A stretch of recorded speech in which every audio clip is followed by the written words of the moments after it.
Hello friend, welcome back to civil Gyan. आप सभी का सिविल ज्ञान में स्वागत करता हूं।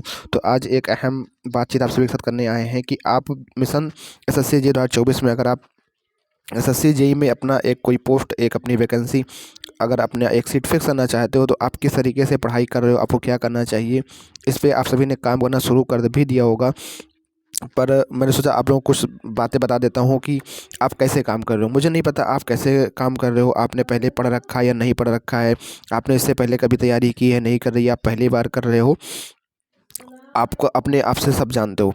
पर मैं यहाँ पे बात ये करने वाला हूँ कि अगर आप पहली बार भी तैयारी कर रहे हो और आप कुछ भी अभी तक नहीं पढ़े हो, तो आपको किस तरीके से अभी पढ़ाई करनी चाहिए ताकि आप एसएससी 2024 में पहली ही बार में अपना सिलेक्शन कायम करें। क्या गलतियाँ होती हैं जो मैं अपने अनुभव के साथ बताऊँगा, जो मुझसे गलतियाँ बार बार होती हैं, मैं उन चीज़ों को फिर से जब तक उस पे काम करता हूँ तो नेक्स्ट आपके अगले एग्ज़ाम में कुछ और गलतियाँ हो जाती हैं। तो आपको मैं अपने अनुभवों के आधार पर उस बातों को बताऊँगा ताकि आप वो सब गलतियाँ ना करें जो मैं अपने पिछले कई वर्षों में मैंने सीखा है। तो आपको उस पे काम नहीं करना, आपको उन गलतियों से बच के रहना है। सबसे पहली बात होता है क्या, हम लोग पढ़ने को पढ़ लेते हैं पर प्रैक्टिस नहीं करते और रिवीजन नहीं करते। मेन कमी तो ये रहती है रिवीजन और प्रैक्टिस।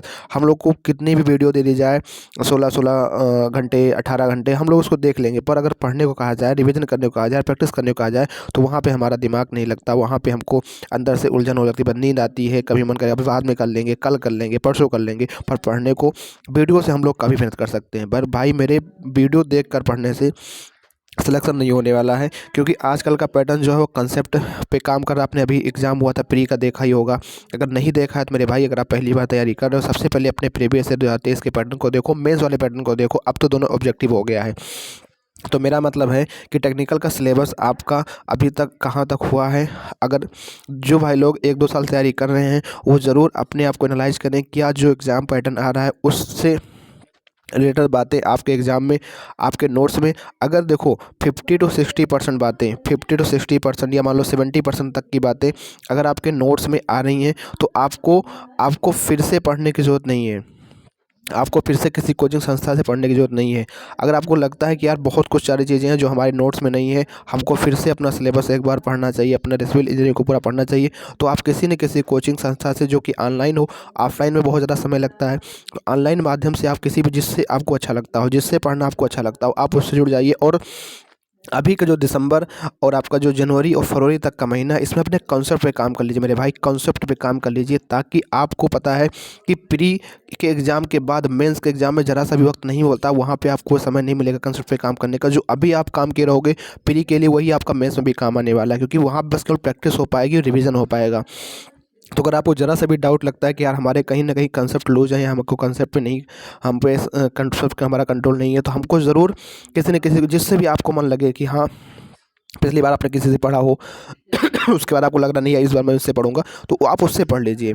किसी भी, मतलब जिससे आपको पढ़ना ऐसा लगता हो, जिसकी बातें आपको समझ में आती हो, जिससे आपको लगता हो कि हाँ मुझे यहाँ से पढ़ने पर फ़ायदा होगा, आप उस XYZ कोचिंग संस्था से जुड़ जाइए और अपने कॉन्सेप्ट पे काम कर लीजिए मेरे भाई। अगर कॉन्सेप्ट है, अगर आप यहाँ आप काम किए रहोगे तो यही आपका मेंस में भी एग्जाम में काम आने वाला है, ठीक है।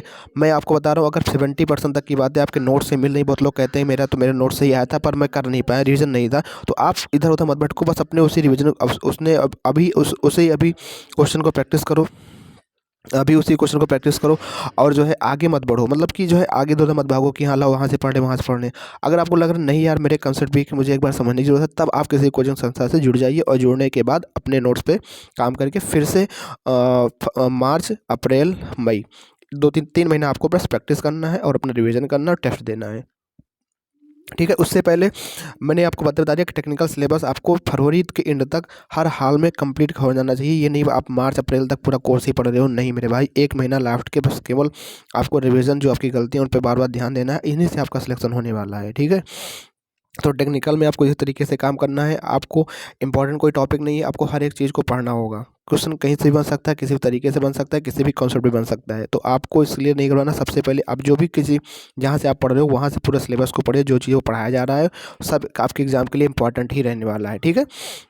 और साथ ही साथ जब पढ़ाते चले जाओ तो साथ साथ अपने प्रीवियस ईयर पैटर्न को देखते रहो। क्या आपको टीचर जो आपको पढ़ा रहा है, क्या आपके प्रीवियस ईयर पैटर्न पे क्वेश्चन बन रहे हैं, क्या आपको चीज़ें समझ में आ रही हैं, कुछ चीज़ें आप वहाँ सीखने को पा रहे हो, क्या इम्प्लीमेंट कर पा रहे हो, नहीं कर पा रहे हो, इस बात को भी ध्यान में रखते हुए अपने काम आगे बढ़ाते चलो।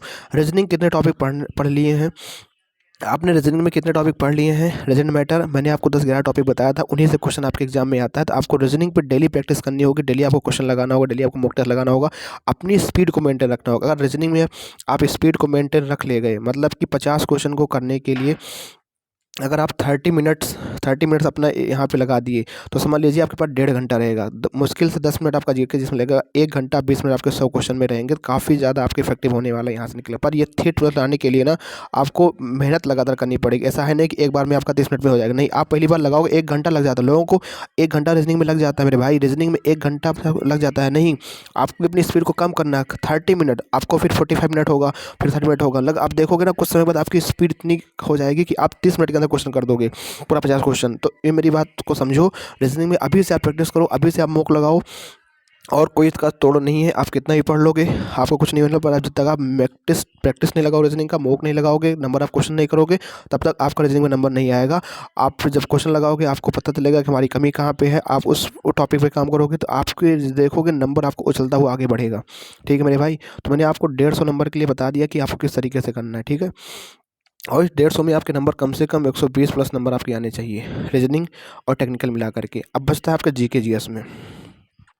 अगर हम जीके जीएस की अगर हम बात करें मेरे भाई, तो जीके जीएस में देखो, इस बार बता रहे हैं कि टीसीएस पैटर्न जो टीसीएस करा रही थी वो संस्था भी इस बार नहीं ले रही, तो जीके जीएस में कुछ बदलाव देखा जा सकता है, बाकी टेक्निकल और रीजनिंग में कोई बदलाव नहीं देखने को मिलेगा। तो जीके जीएस की जो पृष्ठभूमि या जीके जीएस की जो रणनीति है, वो आपको इस तरीके से ध्यान में रखना है कि कैसे इसमें हमें काम करना है। तो देखो मेरे भाई, इसमें क्या है, हो सकता है कि आप इससे पहले कहीं से पढ़ी होगी, तो आपने पॉलिटी पढ़ी होगा, आपने कहीं ना कहीं जियोग्राफी पढ़ा होगा, हिस्ट्री पढ़ा होगा। अगर आपने नहीं पढ़ रखा है तो आप एक बेसिक तरीके से सबसे पहले आप पॉलिटी पढ़ लीजिएगा, उसके बाद बायोलॉजी आप पढ़ लीजिएगा, उसके बाद आप मॉडर्न हिस्ट्री का कुछ पार्ट पढ़ लीजिएगा। ठीक है, उसके बाद आप ज़्यादा से ज़्यादा यहाँ पे क्वेश्चन की प्रैक्टिस करिए जो प्रीवियस ईयर क्वेश्चन आ चुके हैं एग्जाम में। ठीक है, और अपना स्टैटिक जीके का पार्ट और उसका करंट अफेयर का पार्ट, मतलब इसमें ज़्यादा कुछ बदलने ऐसी चीज़ नहीं है। आप मतलब मैं लगभग 4-5 सालों से इस पर काम कर रहा हूँ, पर ऐसा कोई फ्रूटफुल मुझे नहीं मिला कि हाँ अगर आप इतना कर लेते हो तो आपका नंबर ये चीज़ें आ जाएगा। लगभग बस एक बार 2019-20 के दरमियान में नंबर 35 नंबर जीके जीएस में आए थे। उस बार हुआ क्या था कि एसएससी ने जो एसएससी CHSL एमटीएस का पैटर्न चल रहा था उसी को सेम फॉलो कर दिया था, और मैं उसको पैटर्न को फॉलो करके गया था, पढ़ के गया था, मेरे नंबर आ गए थे। पर अब 1-2 साल से फिर ऐसा नहीं हो रहा है, एसएससी अपने प्रीवियस इन पार्ट, क्योंकि क्वेश्चन हूबहू सेम देखने को मिल गए थे, तो इसलिए मेरे नंबर 35 नंबर जीएस में आ गए थे। तो ये सारी बातें थी, पर जीएस में से कोई फ्रूटफुल मेरे पास वो नहीं है कि हाँ आपको बता दूं कि आप ये कर लोगे तो आपका सिलेक्शन इतना नंबर आपका आ जाएगा। नहीं मेरे भाई, कुछ भी आ सकता है जीएस में, बस आप अपने तौर पे करते चलो, थोड़ा सी चीज़ें पढ़ते चलो, 1-1 घंटा 1.5 घंटा जो भी आपके पास टाइम मिले निकाल के कर चलो। कभी स्टडी जीके पढ़ लिया, बस यह जो चीज़ें अपना एक फॉलो करो कि हमने ये सोचा है हमको ये पढ़ना है, तो आप उसी को लास्ट तक पढ़ते जाओ। पता लगा आप एक दिन इससे पढ़ रहे हो, आप इस वाली बुक से जीएस पढ़ रहे हो, फिर आप इस वाली बुक से जीएस पढ़ रहे हो, लास्ट में आप सोच रहे हो कि इससे देखूँ इससे देखूँ इससे देखूँ। नहीं, एक अपना सोर्स एक बनाओ, उस सोर्स से अपने आप धीरे-धीरे पढ़ते चलो। आप मान लो कोई टीचर को फॉलो कर लिए यूट्यूब पे कि हाँ, अब हम इससे ही जीएस पढ़ेंगे, जो पढ़ाएगा अपना थोड़ा शॉर्ट नोट्स बनाते चलेंगे, लास्ट में उसको रिवाइज़ कर लेंगे। ठीक है मेरे भाई, उससे कर लो। आपने कोई बुक उठा ली, हाँ इससे पढ़ना, इससे पढ़ना, इससे पढ़ना, इससे कर लो। मतलब कोई ऐसा वो नहीं है कि हाँ ठोस कि आप इसको कर लो तो इससे नंबर आ जाएगा। बस हाँ, मैं इतना कहना चाहूँगा, अगर आपके पास लोसेंट बुक है या फिर मनोहर पांडे वाली बुक है, तो आप उससे 2-2 पेज 3-3 पेज पढ़ते चलो और प्रैक्टिस करते चलो उसी के टॉपिक से रिलेटेड टेक्स्ट बुक के ऊपर। और मान लो कोई यूट्यूब चैनल मिल गया तो आप वहाँ से प्रैक्टिस करते चलो, कोई भी दिक्कत वाली बात नहीं रहने वाली है। आपका आराम से 15 से 20 नंबर आपका आ जाएगा, उससे ज़्यादा नंबर आने की कोशिश भी मत कीजिएगा। ठीक है, तो ये आपका जीएस का। बस रीजनिंग और टेक्निकल में कहूँगा ज़्यादा आपको एफर्ट लगाना है, क्योंकि लास्ट में आपको मैं बता दूं कि अगर 100 नंबर का यहाँ पे टेक्निकल है तो 300 नंबर का यहाँ पे टेक्निकल है। मेंस में लगभग 400 नंबर का आपका टेक्निकल ही टेक्निकल है, 50 नंबर की रीजनिंग है। जीएस आपका बस केवल एक प्री क्वालिफाइड करने के लिए एफर्ट लगाने वाला काम है, जिसमें आपको ज़्यादा समय अपना नहीं देना है।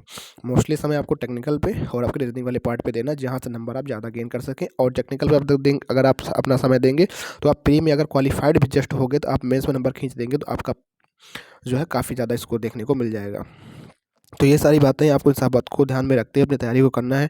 अगर जो भाई लोग अभी तक किसी भी कोर्स से सम्मिलित नहीं हुए हैं, अगर आप जाना चाहते हैं तो मैं आपको बता देता हूँ कि आपको बहुत ही कम समय के अंदर और बहुत जल्दी आपको कोर्स जो पूरा करा के देगा वो है एवर एग्ज़ाम, जहाँ पे ऑनेस्ट सर और सौरभ सर के द्वारा ये पूरा गाइडेंस क्लास चल रही है, जिसमें आपका आरसीसी अभी लगभग और इसमें आपको बाद में मेंस के लिए पढ़ने की जरूरत नहीं पड़ेगी कि आपको अलग से मेंस का पढ़ना। इसी में आपको प्री प्लस मेंस दोनों, क्योंकि आपको पता है इस बार केवल 30 से 45 डेज़ का, मतलब लगभग 40 से 45 दिन का ही समय था, उसी के अंदर आपको मेंस का एग्ज़ाम देना था। तो मेरे भाई अभी से आपको प्री और मेंस दोनों साथ में पढ़ाया जा रहा है, जहाँ पे अगर आप विदाउट विदाउट बुक अगर इस बैच को परचेज़ करना चाहोगे तो 2400 लगभग 2500 का पड़ेगा। पर अगर आप JEE 24 कोड यूज़ कर दोगे तो ये आपका 500 रुपये लेस हो जाएगा, जिसमें से ये 2000 रुपये का कोर्स आपका पड़ जाएगा। मेरे भाई 2000 बहुत ज़्यादा बड़ा अमाउंट नहीं है, पर हम सभी लोगों के लिए, बेरोजगार स्टूडेंट के लिए 2000 बहुत बड़ी अमाउंट है। पर किसी तरह इधर उधर से बंदोबस्त करके अगर आप ले लेते हो तो 2000 रुपये पे करने के बाद आपको महीने के अगर 56,000 से 60,000 रुपये सैलरी मिलने लगे तो क्या ही बात होगी। तो आप इसीलिए काम कर रहे हो 56K टू 60K के लिए, तो आप थोड़ा एफर्ट लगा करके इधर उधर से करके कहीं से अगर एक बार कोर्स परचेज कर लोगे, घर बैठ के अपना तैयारी आप कर सकते हो। इसमें आपको क्वेश्चन प्रैक्टिस भी इसी में साथ साथ मिल जाएगा। इसमें आपको जो है प्री प्लस मेंस का हो जाएगा। इसमें आपको टेस्ट सीरीज भी टेस्ट के भी क्वेश्चन मिल जाएंगे। तो ये सारी चीज़ें पूरा 1 साल का ये रहने वाला प्लान है। 1 साल तक इसकी वैलिडिटी आपकी रहने वाली है। तो आप सभी लोग, अगर आप अभी तक कहीं भी कोर्स नहीं ज्वाइन किए हो तो आप इस कोर्स के साथ जुड़ करके अपनी तैयारी घर बैठे कर सकते हो। तो आई होप आपको समझ में आ गया होगा कि किस तरीके से आपको अपने आप को काम करना है। तो थैंक यू। जय हिंद, जय भारत।